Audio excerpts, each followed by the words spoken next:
Folks, it's Randy Ritchie. This is sponsored by Premier Pro Wrestling, and in honor of Women's History Month, or Women's History Month, this is Women Wrestlers You Should Know, and you really should know this girl. Today I'm going to honor, and I mean honor, Luna Vachon.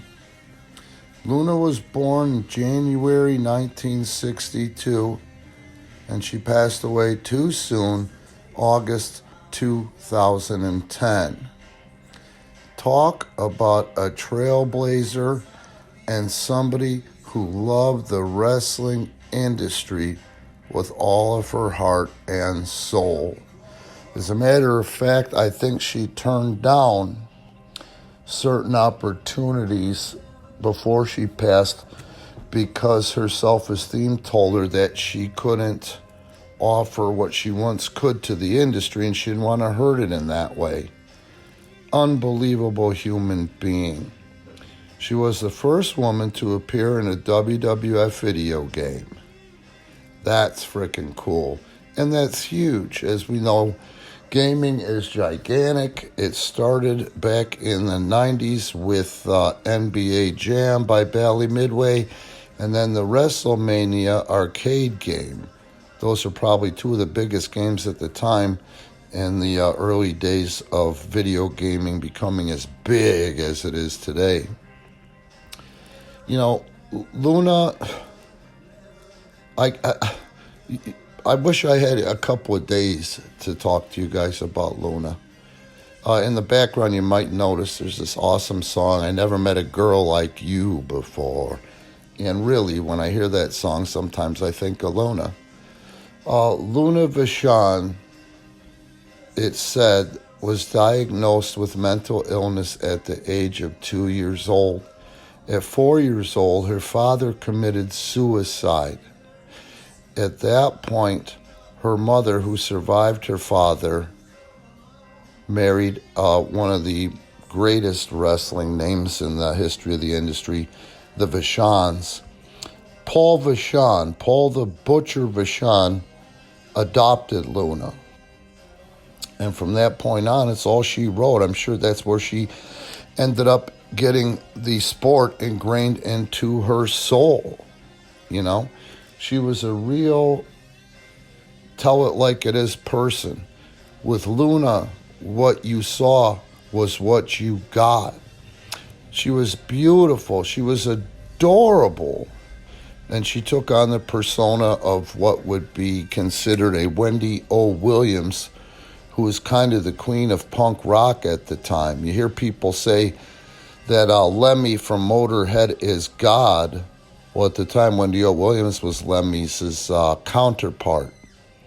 You know, when Luna broke in, the industry was definitely male-dominated, and it was definitely a time when the guys would say that, the wrestlers then would say that women and midgets, well, they got to be on the card once in a while. They're just good for entertainment. So you know the mindset at the time. And the fact that Luna was able to stay working full-time in an industry like that and get over with a business climate like that with so many fans says a lot about her determination, you know. Luna had a rough childhood.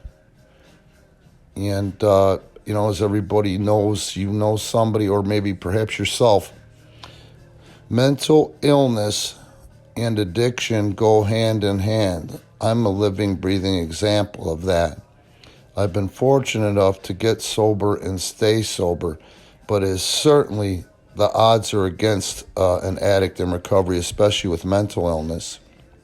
You know, if Luna was in fact bipolar, schizophrenic, depressed, and I know she had PTSD, and I'm not going to go into details and bury the who. It certainly wasn't Paul the Butcher Vachon, but Luna had been molested as a child on top of all the other trauma. Can you imagine losing your father at 4 on top of being diagnosed early with the mental afflictions that she had? I'm sure that the use of drugs and alcohol is just self-medicating at first, as it was for me. And then I've heard Luna say that she couldn't stand being in her own skin. You have to really be there to know what that feels like. The fact that it's almost impossible to function, but this girl did. Now let's go back to Luna's sense of right and wrong. She was just that girl. It's right, it's wrong. It's black, it's white. There was a time, and everybody's talking about it now, it seems to come back every 5 years by people that weren't even alive at the time. But Bruiser Brody was stabbed and died in Puerto Rico. When that happened, Luna ended up back down in Puerto Rico, and she actually went after the guy that stabbed Bruiser Brody and was not afraid of him. She went after him. She went after the guy. And he was afraid of her. He backed down. Nobody did anything. There were no repercussions because of the fact that Luna was so friggin' tough. And I get it, with all that pain and trauma inside, but also having a conscience and a good childlike heart. All it takes is something that is so wrong, and you're capable of doing anything. And when that person sees that look in your eye, they know it's going to be on, you know.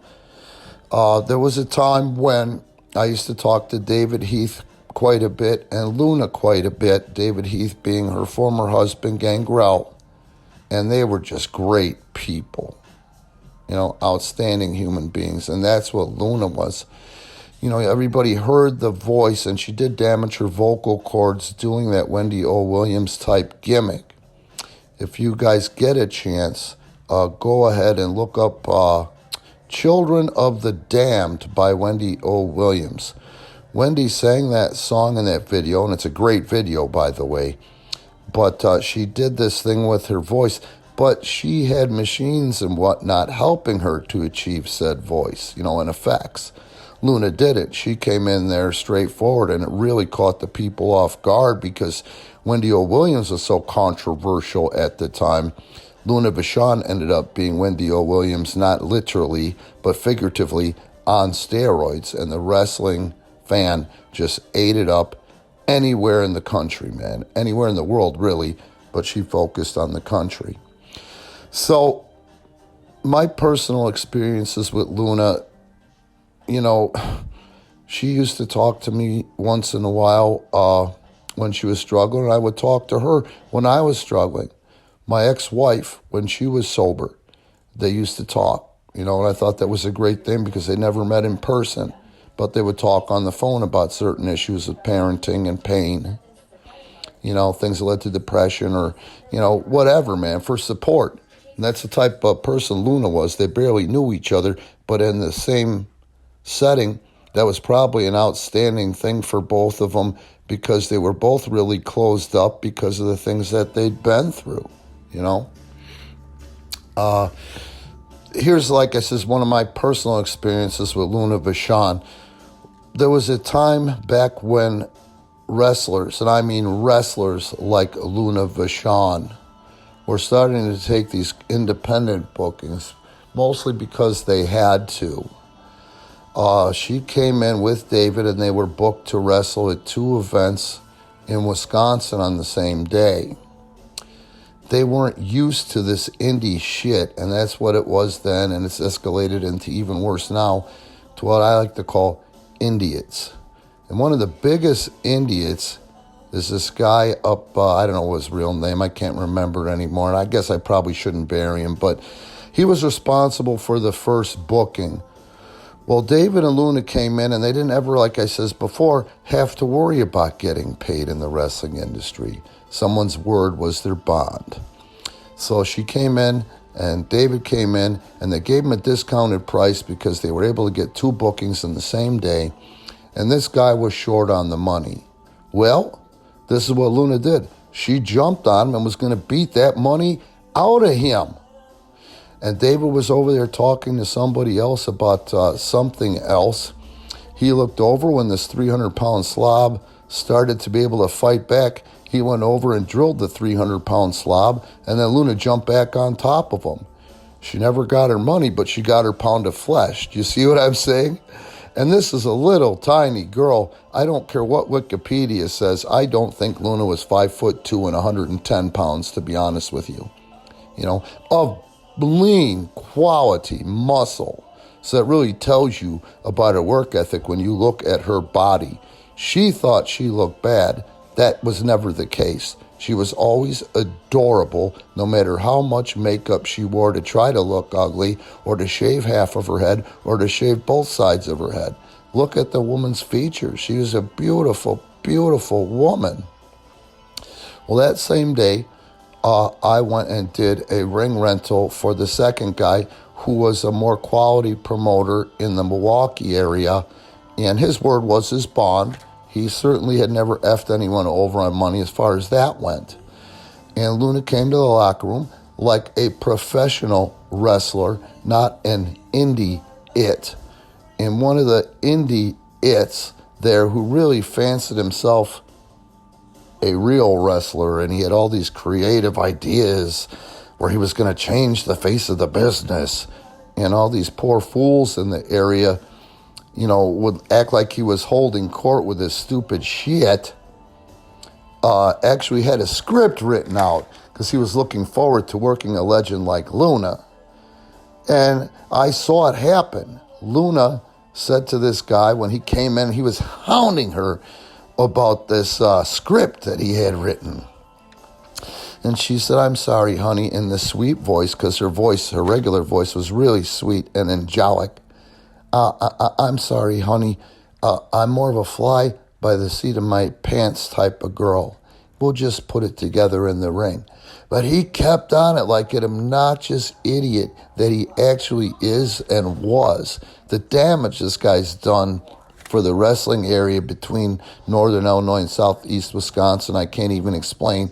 But I can explain the difference between a real wrestler and an idiot. So he kept on her, and she got into the ring, and he tried to go into business for himself, and she beat the shit out of him. She didn't punch him. She didn't kick him. She didn't bite him. She literally tied him up in knots like a UFC fight. He didn't stand a chance. And then as she's walking away, and I'm watching this and enjoying this because I'm hoping that this big mouth idiot is finally getting taught the lesson that we used to get taught back in the day when we were punks and self-absorbed and thought we were that important. Comes over to me and touches my face soft and says, "Honey, how are Patrice and the kids?" That right there is a legitimate badass. And that right there is a real wrestler. So then after that happened, back in the locker room, and I was talking with her about, family and Patrice and, our issues and, you know what I mean? It was always a pleasant thing. It wasn't like we got together and piss moaned. We just got together and supported each other when we saw each other or talked on the phone. He was over there in the corner, and this guy was literally crying. And when people tried to talk to him, he said, "Just shut up, just shut up. I got my ass kicked by a woman," crying, and they got a good dose of what the wrestling industry is, what the wrestling industry is supposed to be, Now let's talk about this. And I knew this, but I didn't know the extent, of the closeness between Luna Vachon and Mick Foley. Everybody knows Mick Foley. Everybody knows him as, champion, best-selling author. Do you know what I'm saying?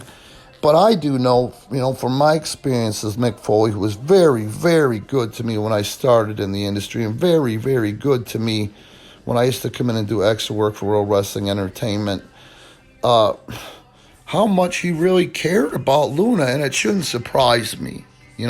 I knew they were cool, but I didn't know how heartfelt they were. But anyway, at Luna's passing, Mick Foley said, "In a world full of butterflies, it took balls to be a caterpillar." That's something that Luna said. He said, "I love that quote from Luna. And in a way, I can't help but hope this life was but a chrysalis of sorts for her, for that woman who never seemed completely comfortable in her own skin. This life was just a prelude to becoming the beautiful butterfly God always meant for her to be. But that would be too easy and so anti-Luna. There are enough beautiful butterflies out there already. Maybe we should be able to appreciate the beauty of the caterpillar without needing or wanting it to change for our viewing pleasure. Maybe Luna was perfect just as she was. Maybe she was exactly who she was supposed to be. And wouldn't that have been wonderful if a girl with so many issues and afflictions and horrible experiences could have felt that way about herself, and she had every right to. I'm telling you, this is a shoot. When I read that, I got a lump in my throat today because I never knew it was said before. Now, in closing, Mick believed that Luna would have loved today's wrestling environment. She would have loved the physicality. She would have loved that she would get to work with some of the best wrestlers in the world on a nightly basis. She'd be really happy to know how far women's wrestling has come. And that is the honest, absolute truth. She had so much respect for this industry, and she was a pioneer, and her thumbprint is on so many of the current female wrestlers today at World Wrestling Entertainment and around the world. In closing, I just want to say I can't think of the sweeter thing, but Luna was cremated, and when Luna was cremated, her ashes were spread at her godfather's ranch, Andre the Giant. Okay, folks, this is Women Wrestlers You Should Know. We're going to be doing one of these a day, sponsored by Premier Pro Wrestling. Please note this is being done without any ads or YouTube commercials on it. So please support Premier Pro Wrestling on Patreon, Premier Pro Wrestling on Pro Wrestling Tees, and like and subscribe.